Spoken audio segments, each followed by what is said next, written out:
জনাব রেজাউল করিম রনি, আপনাকে আমাদের অনুষ্ঠানে স্বাগত জানাচ্ছি। জি, ধন্যবাদ ভাই আমাকে আমন্ত্রণ জানানোর জন্য। জি তো। জনাব রেজাউল করিম রনি, আপনি খেয়াল করলেন আমি একটু লম্বা ভূমিকা দিয়েছি, ইচ্ছে জি করে দিয়েছি যে সবগুলি বিষয় নিয়ে আমরা ভাবছিলাম। তো আপনি আহ, সবগুলি কি দেখছেন আসলে এখন এই মুহূর্তে রাজনীতির সবচেয়ে গুরুত্বপূর্ণ ইস্যু কোনটা হওয়া উচিত ছিল, কিন্তু আমরা দেখছি কি? রাইট। সবচেয়ে গুরুত্বপূর্ণ ইস্যু হওয়া উচিত ছিল রাজনৈতিক দলগুলো সম্মিলিতভাবে জনগণের পাশে থাকা। জনগণের অবস্থা ভালনারেবল। এখানে ভালনারেবিলিটি দুই তরফ থেকে আসছে। এক হলো এখানে বিপুল পরিমাণ আওয়ামী লীগের সমর্থক, নেতাকর্মীরা তো পালাতক, যারা আপনার লুটপাট খুন এবং অপরাধের সাথে জড়িত তারা তো পালাতক, কিন্তু বিপুল পরিমাণ সমর্থক তারা রয়ে গেছে এবং ইস্টাবলিশমেন্ট রয়ে গেছে। দিক থেকে লম্বা সময় ধরে জানি তারা রয়ে গেছে এবং তারা এখন পর্যন্ত ক্ষমতায় না আসতেই বা নির্বাচন হওয়ার পরে তো তারা ক্ষমতায় না আসতেই তারা যেইভাবে ক্ষমতা কেন্দ্রিক আচরণ শুরু করছে বা ক্ষমতার প্রতিযোগিতা শুরু করছে, সেটা খুবই দুঃখজনক। এবং এর ফলে যেটা হয়েছে, অভ্যুত্থানের মধ্যে দিয়ে যে ঐক্যটা আমরা দেখেছিলাম, সেই ঐক্যটা এখন একটা আপনার প্রতিযোগিতার রূপ নিয়েছে। এক দল আরেক দলের বিরুদ্ধে এমন ভাবে মানে আপনার প্রতিযোগিতা করছে, কে কত খারাপ এটা প্রমাণ করাই যেন একটা রাজনৈতিক বিষয় আকারে হাজির হয়েছে। কে কত বড় চাঁদাবাজ, কে কত বড় দুর্নীতিবাজ, কে কত বড় ঘুষখোর, সেই প্রতিযোগিতায় আমরা চলে গেছি। অথচ আমাদের দরকার ছিল 5 তারিখে যে কমন ভিক্টিমহুডের জায়গা থেকে যে এরকম একটা গণ অভ্যুত্থান হলো, গণ অভ্যুত্থানের পরে 5 থেকে 8 তারিখ দেখবেন যে জনগণের মধ্যে যে সহমর্মিতা, সহানুভূতি, একজন আরেকজনের পাশে থাকা, দাঁড়ানো, হ্যাঁ, সেইটার সেইটার যে স্পিরিটটা, সেটার সেটা যখন একটা ক্যাবিনেট মুখী হয়ে গেল, ক্যাবিনেট গঠন, কে ক্ষমতার দিকে থাকবে, হ্যাঁ, কার লোকজন কোন পদে যাবে, এই প্রতিযোগিতায় যখন গেল, তখন যারা জীবনের মায়া ত্যাগ করে আন্দোলনে গেলেন তাদের সাথে আন্দোলনটার তখন থেকেই বিচ্ছিন্নতা শুরু হয়েছিল এবং এই বিচ্ছিন্নতা এখন একটা পুরাপুরি হতাশায় উপনীত হয়েছে। ফলে এখন এই মুহূর্তে বাংলাদেশের জন্য জরুরি স্ট্যাবিলিটি। আমরা সবাই বড় বড় কথা বলি, আমরা সবাই বড় বড় সংস্কারের কথা বলি, কিন্তু জনগণের ডে টু ডে লাইফ, সাধারণ মানুষের ডে টু ডে লাইফ, হ্যাঁ, একই রকম রয়ে যায়। এই জন্য যেটা বলা হয় পপুলারলি, বিপ্লব হোক বা না হোক, জনগণের ভাগ্য পরিবর্তন খুব কমই হয়। ক্ষমতাটা এলিট শ্রেণীর হাতেই থেকে যায়। Always power captured by elite. এই যে মডেলটা, বাংলাদেশের সমস্যা কোথায়? বাংলাদেশের সমস্যা হলো ক্ষমতাকে, রাষ্ট্রীয় ক্ষমতাকে আমরা পার্সন আকারে চিন্তা করি এবং ওই রাষ্ট্রীয় ক্ষমতার কাছাকাছি যাওয়ার জন্য আমরা সবাই প্রতিযোগিতায় লিপ্ত হয়েছি।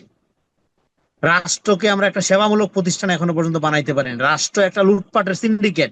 এই সিন্ডিকেটে সাথে কে সম্পর্কিত হবে, কে সম্পর্ক স্থাপন করতে পারবে, সেটাই হয়ে যায় প্রতিযোগিতার বিষয়।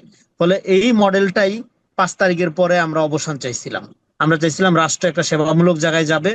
কেউ আপনার এখানে সমস্ত দল মত নির্বিশেষে একটা নাগরিক অধিকার ভিত্তিক একটা রাষ্ট্র আমরা চাইছিলাম, কিন্তু সেটা লক্ষণ দেখা যাচ্ছে না। কারণ সেটা চাওয়ার জন্য যেই ধরনের রাজনৈতিক কালচারের ভিতর দিয়ে আমাদের যেতে হয়, অভ্যুত্থানের পরে আমরা সেই কালচার দিকে যাচ্ছি না। নতুন পুরানা, ইভেন নতুন দল যেটা অভ্যুত্থানের ভিতর থেকে উঠছে, তারাও পুরানা কালচারের মধ্য দিয়েই আপনার কিন্তু পথ চলতেছে। ফলে এইটা, এই জন্য আমাদের 5 তারিখের এই ব্যাপারটা আমরা সবাই মুখে বলি, কিন্তু এর ফলে যে নতুন রাজনীতিটা দরকার, সেটা তো শুধু মুখে নতুন বলতে বা নতুন বন্দোবস্ত বললেই হবে না। তার জন্য তো আপনার পুরা রাজনৈতিক সংস্কৃতির যে পরিবর্তন, সেটা তো রাজনীতিবিদদের করে দেখাতে হবে। সেটা করে দেখানোর প্রথম প্রক্রিয়া ছিল জনগণের সাথে সম্পর্ক স্থাপনের প্রতিযোগিতা করা। কিন্তু জনগণের সাথে সম্পর্ক স্থাপনের প্রতিযোগিতার চেয়ে আমরা দেখছি ক্ষমতার সাথে সম্পর্ক স্থাপনের পুরানা যে রাজনৈতিক প্রতিযোগিতা, সেইখানে রাজনৈতিক দলগুলো ব্যস্ত। আচ্ছা, এখানে আরেকটা প্রসঙ্গ ইদানিং খুব বেশি বেশি উঠছে, সেটা হলো জুলাই সনদ। এই জুলাই সনদ নিয়ে অনেকে মানে যেমন বিএনপি কিছু কিছু ক্ষেত্রে মানলেও জামায়াত এবং এনসিপি কে দেখি তারা বলছে যে তারা এগুলি কিছু কিছু বিষয়ে তারা আপত্তি আছে। এবং এই জুলাই সনদটা আসলে কি হবে, এটা কেন, এটার মধ্যে কি থাকবে, এই সম্পর্কে আমাদের দর্শকদের একটু ধারণা দিতে পারবেন? জুলাই জুলাই সনদ তো একটা, এটা নিয়ে আমরা প্রথমেই কথা বলছিলাম। জুলাই সনদ একটা হওয়ার দরকার ছিল, যেটা এটা দুইটা জিনিস আছে এখানে। একটা হলো জুলাই ঘোষণাপত্র, আর একটা হলো জুলাই সনদ।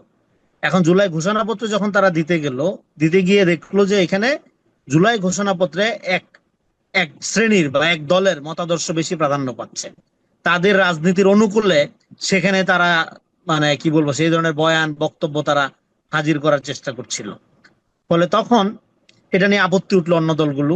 ওকে, তখন সরকার বলল ঠিক আছে, তাহলে জুলাই ঘোষণা বাদ, আমরা সরকারি ভাবে এই যে সংস্কার কমিশন গুলো করেছি, এই সংস্কার কমিশনের মতামত গুলোতে, প্রস্তাবনা গুলোতে কে কতখানি রাজি তার আলোকে আমরা নিজেরাই দিব। ওকে, তখন রাজনৈতিক দলগুলোর মধ্যে যে বিভেদ বা ধরেন যে বিভাজন জুলাই সনদকে কেন্দ্র করে তৈরি হচ্ছিল, এটার একটা আপাত অবসান হলো। তারপরে এইভাবে 1 বছর প্রায় চলে গেল। 1 বছর পরে এখন এসে সরকার বলল যে এটা আমরা নিজেরা করব।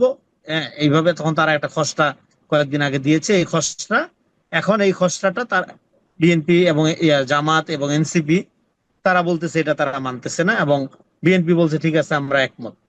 এটা খসড়া, ফলে এটা দ্বিমত করার সুযোগ আছে, এনসিপি জামাত দ্বিমত করতেই পারে।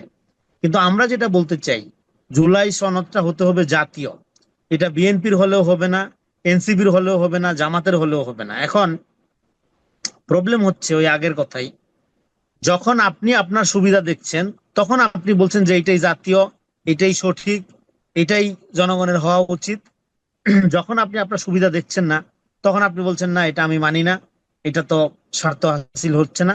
ফলে 5 তারিখের পরে আপনার ডায়লগ অফ কালচার যেটা, ডায়লগ অফ কালচার যেটা, সেখানে একসাথে বসে তাহলে এটা কিরকম হতে পারে, খসড়াগুলো নিয়ে সমস্ত রাজনৈতিক দলগুলোর সাথে একসাথে তো আপনি বসতে পারতেন, বেশি দল তো না, বড় বড় 4টা 5টা দল আপনি একসাথে বসেন। তাহলে এবার আপনি আপত্তিটা শুনেন, এনসিপি কেন মনে করছে এই জুলাই সনদ এরকম হচ্ছে না, তার মনোভূত হচ্ছে না।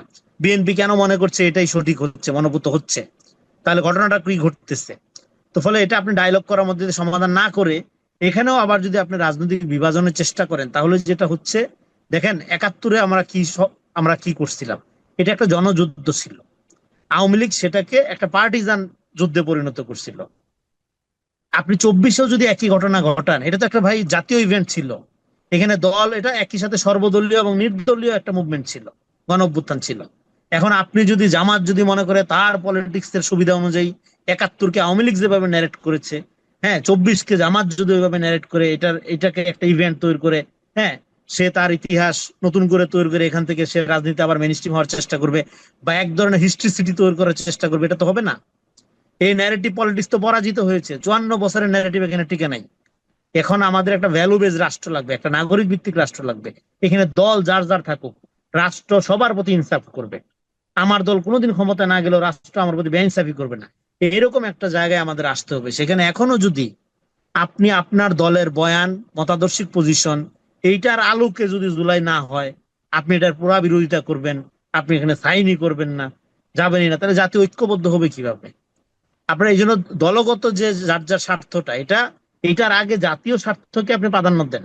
জাতীয় স্বার্থ প্রাধান্য দিতে গিয়ে আপনার দলের রাজনীতি যদি ফর টাইম বিং ক্ষতিগ্রস্ত হয়, কোনো সমস্যা নাই, এটা মানুষ কিন্তু মনে কিন্তু রাখবে। একটা কথা, আমি আপনার কথা বুঝতে পারছি, আপনি আপনার যে এইটা চিন্তাটা, কিন্তু প্রশ্ন হলো বাংলাদেশের রাজনৈতিক দলগুলো কি আপনি এতদিন ধরে যেভাবে দেখেছেন, তাদের যে চরিত্র আপনার কাছে পরিষ্কার হয়ে আছে, সেই কথাটাকে বিবেচনায় রেখে আপনি কি প্রত্যাশা করেন যে সবগুলি রাজনৈতিক দল তাদের দলীয় স্বার্থকে জলাঞ্জলি দিয়ে জাতীয় স্বার্থে ঐক্যবদ্ধ হতে পারবে? আপনার অভিজ্ঞতা কি বলে? এটা এটা প্রত্যাশা করাটা